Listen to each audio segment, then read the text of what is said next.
មានផលវិបាកអ្វីខ្លះបើសិនបើឪពុកម្ដាយឆាប់ដាក់ឲ្យកូននឹងអង្គុយនៅពេលដែលអាយុរបស់គាត់មិនទាន់ចេះអង្គុយ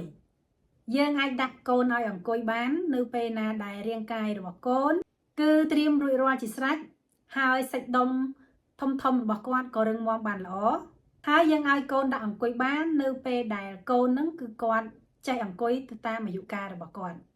ការដែលឪពុកម្ដាយបង្ខំឲ្យកូនអង្គុយនៅពេលដែលគាត់អត់ទាន់ត្រៀមរួចរាល់រាងកាយមិនទាន់មាំមួននឹងធ្វើឲ្យមានបញ្ហាជាច្រើនបញ្ហាទី1គឺមានដូចជាគេហៅថា weak muscle development បានន័យថានៅពេលដែលឪពុកម្ដាយបង្ខំឲ្យកូនអង្គុយមុននឹងអាយុកាលរបស់គាត់ត្រូវចេះអង្គុយគឺធ្វើឲ្យខ្សោយនៅការលូតលាស់សាច់ដុំរបស់កុមារនៅពេលដែលឪពុកម្ដាយឆាប់ដាក់ឲ្យកូនអង្គុយមុននឹងអាយុកាលដែលគាត់ត្រូវចេះអង្គុយគឺវាធ្វើឲ្យប៉ះពាល់ទៅដល់ការលូតលាស់សាច់ដុំរបស់កូននៅទូចគឺគាត់ត្រូវការពឹងផ្អែកទាំងស្រុងទៅលើការជួយទប់ដោយមិនពឹងផ្អែកទៅលើផ្នែកក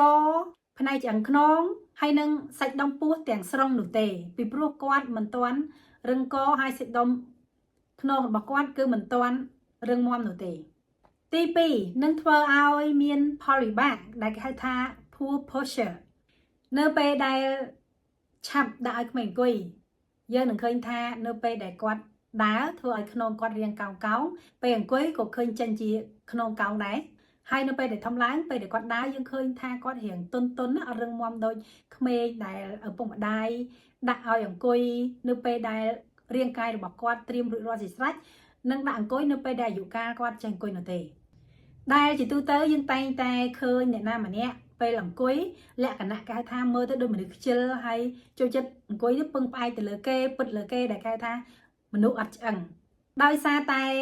ពេលដែលឆាប់ដៃគាត់អង្គុយគឺសាច់ដុំរបស់គាត់ផ្នែកសាច់ដុំសំខាន់តាមឆ្អឹងខ្នងហ្នឹងគឺអត់ទាន់រឹងមាំអត់ទាន់លូតលាស់ពេញលេញហើយសម្រាប់ធ្វើការត្រនៅទម្ងន់ខ្លួនបាននោះទេទៅបណ្ដាលឲ្យក្មេងធំឡើងគាត់នឹងរៀងទន់ហើយនឹងខ្លាយទៅជាកោងនៅពេលដែលគាត់ឈរឬក៏នៅពេលដែលគាត់អង្គុយឬក៏នៅពេលដែលគាត់ដើរផលវិបាកទី3គឺគេហៅថា less moment and exploration គឺនៅពេលដែលយើងឆាប់ឲ្យកូនអង្គុយមុនអាយុគឺនឹងធ្វើឲ្យប៉ះពាល់ឬក៏កាត់បន្ថយទៅលើចលនាហើយនឹងការស្វែងរកឬក៏រុករកអ្វីដែលនៅជុំវិញខ្លួនរបស់កូន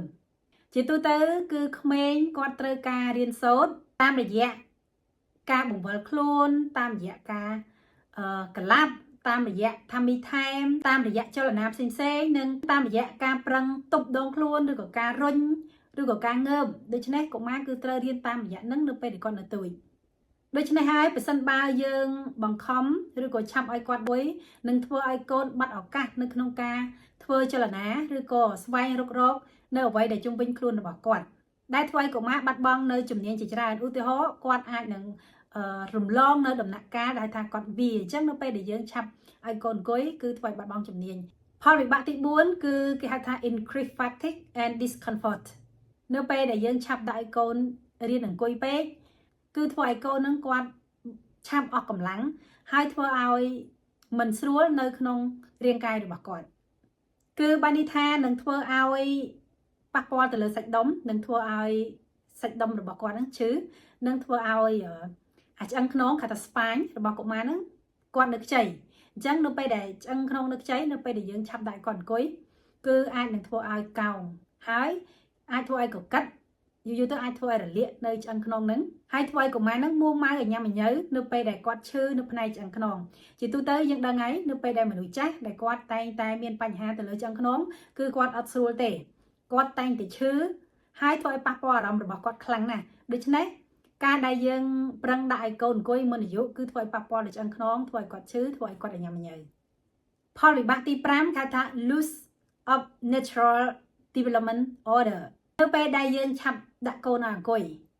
មុននឹងអាយុដែលគាត់ត្រូវចេះអង្គុយគឺធ្វើឲ្យកូននឹងបាត់បង់នៅឱកាសនៅក្នុងការលូតលាស់តាមបែបធម្មជាតិរបស់កូនគឺមានន័យថាកូនត្រូវលូតលាស់តាមដំណាក់កាលអាយុរបស់គាត់កុមារគាត់ត្រូវការរៀនតាមដំណាក់កាលអាយុរបស់គាត់ការក្លាប់តាមរយៈការប្រឹងតោងតាមរយៈការប្រឹងទប់ លំនឹងតាមរយៈការវាគឺនៅពេលដែលយើងបង្ខំឲ្យគាត់រំលងនៅដំណាក់កាលណាមួយគឺនឹងធ្វើឲ្យគាត់បាត់បង់ឱកាសនៅក្នុងការលូតលាស់តាមបែបធម្មជាតិរបស់គាត់អញ្ចឹងនៅពេលដែលយើងឆាប់ដាក់ឲ្យកូនអង្គុយគឺធ្វើឲ្យបាត់បង់នៅឱកាសក្នុងការលូតលាស់ឬឱកាសអភិវឌ្ឍទៅលើគ្រូក្បាលគឺបាននេះថាធ្វើឲ្យកូននឹងបាត់បង់នៅការលូតលាស់ទៅតាមធម្មជាតិរបស់កូននៅពេលដែលធ្វើឲ្យគាត់បាត់បង់នៅឱកាសលូតលាស់ទៅតាមធម្មជាតិរបស់គាត់នឹងធ្វើឲ្យប៉ះពាល់ទៅដល់លំនឹងនិងការសម្របសម្រួលដងខ្លួនរបស់គាត់សរុបសេចក្តីមកវិញនៅពេលដែលយើងបង្ខំឬក៏ឆាប់ដាក់ឲ្យកូនអង្គុយលឿនមុននឹងអាយុកាលដែលគាត់ត្រូវចេះអង្គុយនឹងធ្វើឲ្យប៉ះពាល់ទៅដល់ទី1គឺធ្វើឲ្យប៉ះពាល់ទៅដល់ការលូតលាស់ផ្នែកសាច់ដុំរបស់កូនទី2ប៉ះពាល់ទៅលើរាងកាយរបស់កុមារគឺធ្វើឲ្យប៉ះពាល់ទៅលើការដើរឬដំណើរប៉ះពាល់ទៅលើរូបរាងរបស់គាត់ធ្វើឲ្យគាត់អង្គុយឬគាត់រាងកោងហើយធ្វើឲ្យក្មេងនឹងរាងទន់ទី3ធ្វើឲ្យប៉ះពាល់ទៅលើចលនាហើយនឹងឱកាសក្នុងការស្វែងរកអ្វីដែលជុំវិញខ្លួនរបស់កុមារទី4គឺធ្វើឲ្យគាត់ឆាប់អស់កម្លាំងហើយនឹងធ្វើឲ្យមិនស្រួលនៅក្នុងរាងកាយរបស់គាត់ទី5គឺធ្វើឲ្យកូនបាត់បង់ឱកាសនៅក្នុងការលូតលាស់ទៅតាមដំណើរធម្មជាតិរបស់កូនដូច្នេះបើសិនបើយើងដាក់កូនឲ្យអង្គុយម្ដងម្កាលហើយមួយផ្លែតគឺអត់អីទេម្លោះហើយឪពុកម្ដាយនៅពេលដែលមានកូនគួរតែកុំប្រញាប់ដាក់ឲ្យកូនអង្គុយលឿនពេកហើយត្រូវតែបណ្ដោយឲ្យកូនរៀនរុករកឬក៏លូតលាស់ទៅតាមអាយុកាលរបស់កូនទៅតាមដំណាក់កាលនីមួយៗជាទូទៅកុមារគឺគាត់នឹងចេះអង្គុយជាប់ហើយសាច់ដុំរបស់គាត់រឹងមាំខ្លួនប្រាណរបស់គាត់ត្រៀមរួចរាល់ជាស្រេចនៅក្នុងការរៀនអង្គុយនៅពេលដែលកុមារនឹងអាយុចាប់ពី7ខែឡើងដូច្នេះនៅពេលដែលកូនអាយុចាប់ពី7ខែគឺយើងអាចដាក់ឲ្យកូនអង្គុយបានហើយគឺគាត់អាចអង្គុយជាប់ដោយមិនបាច់ជួយទប់ទេ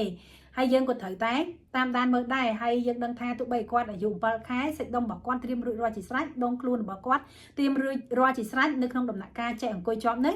ហើយឆ្អឹងខ្នងគាត់ក៏មិនទាន់រឹងមាំដែរយើងក៏មិនគួរឲ្យកូននឹងអង្គុយរាប់ម៉ោងនោះដែរ